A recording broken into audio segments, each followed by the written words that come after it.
உண்மையான சந்தோஷம் இதுல தான் இருக்கு.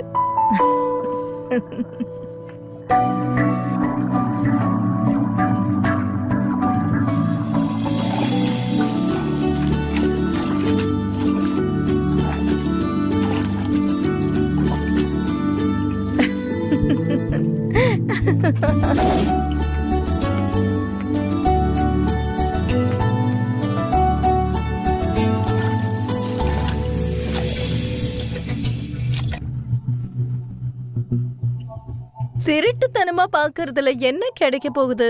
ஓப்பனா பாரு, ஓப்பனா வாழு, ஓப்பனா செத்துப்போ.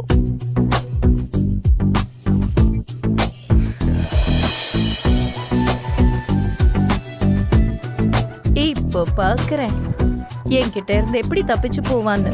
என்னை விட்டு எங்க போயிட முடியும்? நான் விட்டுருவேனா? Come baby, I'm waiting for